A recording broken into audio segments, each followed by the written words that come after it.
Hi and welcome. You're listening to the X22 Report. My name is Dave and this is episode 1037A, and today's date is August 1st, 2016, and the title of the episode is the new U.S. currency hiding in plain sight? Will the old fiat currency become unredeemable? Now, before I get started, I just want to make an announcement. I just finished up an interview with Jim Willie. A lot of people have been asking for Jim Willie, and we talked about many different things, and one of the things we talked about was this new currency, and he laid out pretty much how this is going to come about. And I'm going to put this interview on the X22 Report Spotlight YouTube channel tomorrow morning. And this is something that everyone should listen to because it really goes into depth on how this is going to come about, what the United States is going to look like, and how the entire thing is going to unfold. So tomorrow morning, if you are on the X22 Report email alert system, you'll get an email. If not, just go to X22 Report Spotlight YouTube channel. You can see the video there, or you can come over to the x22report.com site or newssentinel.com. You can scroll down a little bit, look over the right-hand side, you'll see the video there. Again, this will be up tomorrow morning, August 2nd, which is Tuesday. And I do believe that everyone should carve out some time, listen to what he's saying. He explains how this currency that we're using right now, it will no longer exist. Let's get into the economic collapse financial news. Today we see the stock market. It was quite flat today. It finished down a little bit. Gold moved up a little bit. But as we can see, gold is holding its own right now, and it's approaching $1,400 an ounce. And what we're seeing right now is everything's starting to accelerate at this point in time. The economic system today is completely unsustainable. And we're seeing a lot of indicators letting us know that things are rapidly falling apart. We're going to head out to Greece right now. And out in Greece, we see something interesting happening here. We know Prime Minister Tsipras, he was elected into office because he told the people that he was going to fight for them. He wasn't going to give in to the central banks. There was going to be no more austerity. Well, of course, another politician, another lie. And right now, we see Tsipras. There's many different agendas that are in place right now for the spring of 2017. He's planning on a series of referendums for the Greek people to vote on, including a review of the Constitution and the powers of the president. Now, we're seeing a lot of European nations doing this, where they're looking at their Constitution. Yes, the U.S. would like to change their Constitution too, but we're going to have to watch this very carefully to see where this is actually going. Out in the UK, we see manufacturing. Well, it is contracting. Now, this is contracting at a fast pace. Haven't seen anything like this in the last 3 years. Of course, everyone's going to be blaming this on the Brexit. But all of this is happening around the world at the same time. And when we look at this, we see that because of this contraction, the Bank of England, they might cut interest rates in August. Now, we're seeing a lot of central banks cut interest rates. We're seeing a lot of countries or European unions in negative interest rates. In the United States, we might even be heading to negative interest rates. But out in the UK, the output index fell to 47.8 in July from 53.6 in June. This is the lowest since October 2012. Here in the United States, manufacturing, well, this got a little bump up. It bounced up to 9-month highs. What does that really mean? Everyone says, oh, 9 months, it's incredible. But really, when you look at this and we look at manufacturing at one point was much, much higher than it is today. Today, we're hovering around 52, 53 or so. Back in the times when the economy was doing very well, I mean, we were approaching 65, around that area. And all we're seeing is manufacturing is continually in its downward trend. Yes, we're getting little dead cat bounces here and there, but the trend continues downward. And I wasn't really surprised that manufacturing picked up a little bit, because we saw that little pickup in Baltic Dry Index, where that is a shipment of raw material into factories. But this is not going to repair the entire economy like the corporate media likes to make you believe is happening, where they say, oh, look, there's a bounce in housing. Oh, there's a bounce in manufacturing. Everything must be improving. No, these are dead cat bounces. And as soon as it's over, what happens is everything starts to decline once again. It does not improve. It doesn't get any better. And what we're looking at in manufacturing, there's two different things happening here. We have the PMI, U.S. manufacturing, which had this bump up. We have the ISM in manufacturing that started to decline. But when we truly step back and we look at the overall picture, it is in a downward trend. And every time we have these little bounces, it ends up even worse later on. I mean, if we go back to June of 2015, when we had this bounce up in ISM manufacturing, it declined rapidly from June to December. When we had a bump up in PMI in September of 2015, it declined rapidly to this point today. And we're going to see the same thing happen once again. We're seeing construction spending. For the third month in a row, U.S. construction spending dropped month on month, tumbled 0.6% in June, missing a 0.5% bounce. Now, this is the weakest annual growth since July of 2011, and they're trying to convince us that the housing market is doing awesomely well, with construction spending continually declining for the third month in a row. Now, we saw this prior to 2008, where everything started to decline. And when we were in 2007, it declined, we had a little bounce up, and then things really started to fall apart. And what we're looking at right now looks very similar to that right before 2008.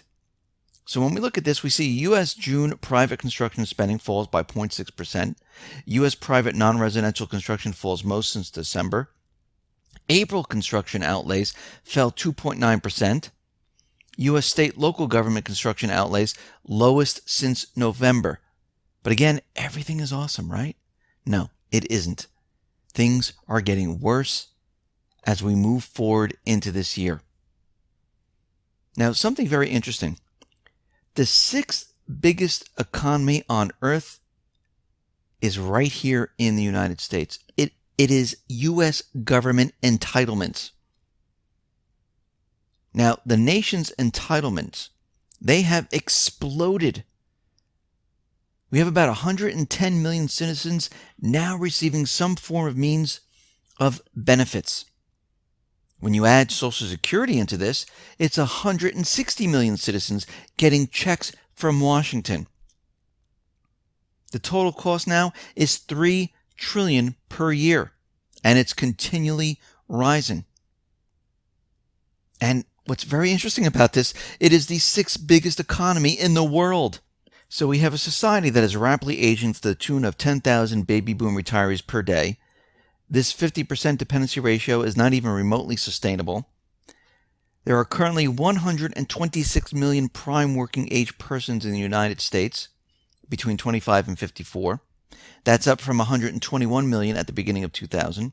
Yet, even as the current business cycle is rolling over, the 77 million persons employed full-time from the pool is still 1.2 million below its turn of the century level. Yeah, that's right. Only 61% of the prime working age population has full-time jobs. That compares to 65% as recently as the year 2000. So you might want to wonder, how is it possible that a real consumption expenditure rose by a whopping 3 trillion or 38% during the same 16-year period, that the number of full-time age workers were actually dropping? The Fed has never once mentioned the rapidly deteriorating quality of household income and spending during the last 15 years. Wages are continually dropping. People are losing those high-paying jobs, getting part-time jobs or no job at all. So this scenario that we are in is a disaster, but it's worse. Really, back in 2010, the Social Security, they unofficially went bankrupt. For the first time since the enactment of Social Security amendments of 1983, annual outlays for the program exceeded receipts. The deficit has grown every year since 2010 and is now up 8% annually and is projected to be 31% in 2026 and 44% by 2046. So let's put this into perspective here. The program pays more than 60 million beneficiaries, almost 1 in 5 Americans. Now, the OASDI, the Old Age Survivors Disability Insurance, represents 25% of all annual federal spending. And for more than half of these beneficiaries, these benefits represent their sole or primary source of income. Now, the good news is, since Social Security came into existence in 1935, the program collected $2.9 trillion more than it paid out. The bad news is that the $2.9 trillion has already been spent. So, right now, Social Security is completely broke. There's nothing in there. And remember, this is not the government's money. This is the people's money. This is the money they take from you, and they said they're going to hold it for you so you'll have it when you retire. So you'll have some type of retirement. But the government has been using this money and replacing it with treasury bonds, saying, we'll pay this later. And all they do is they go to the Fed, they borrow more money to keep the system operating.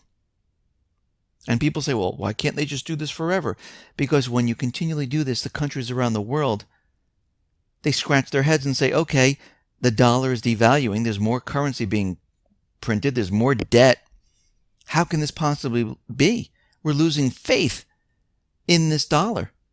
It's unsustainable. It's like your household where you're making $50,000 a year or $40,000 a year, and you keep on bringing in more credit cards and you continually charge. At some point, it's going to break. Yes, people on the outside might look good, might look and say, oh, look, this person's got new TVs, he's getting a new wardrobe, getting this, getting that. But eventually, it all comes to an end. The European banking system, it is a complete disaster right now. They've just done a stress test, and out of the 51 lenders from across the block, well, it does not look good. The banks are not properly situated to withstand a major market event. And we know these stress tests, this is an illusion. This is what they use to convince you that everything is fine. They don't want you worried about what happened in 2008. And we know right now that these banks like Deutsche Bank, like the Italian banks, the Portuguese banks, they're a complete disaster. They're getting ready to implode. And what we're seeing right here is the system is breaking down. So what does that mean? That means the United States government central bankers are going to need to do something to cover up this entire collapse. And in the process, while they're covering it up, they need to do something with the current currency. Now we know they're pushing for war. This is not going to stop the collapse. This will cover it up.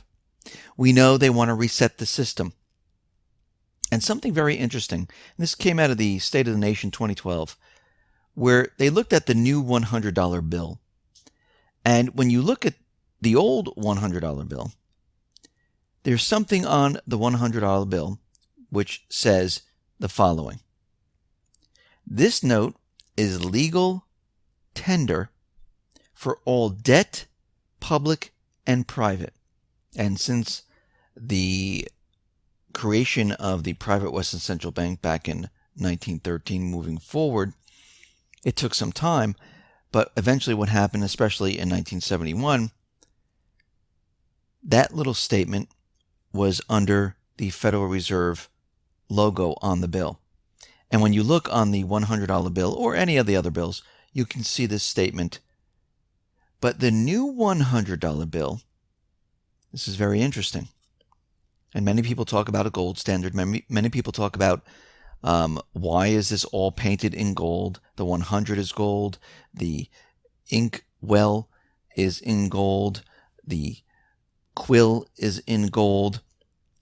But if you look at the bill straight on, you see the security around it, the blue ribbon in the middle. The left-hand side has to do with the Federal Reserve note. The right-hand side has to do with the United States of America. And they took that statement and they took it away from the Federal Reserve note section and they moved it under the United States of America. So this bill that they created back in 2008, but it was released in 2013, this might be the certificate that you might have to use during the crisis. Maybe you'll just rip a portion of it off and give them the right-hand side.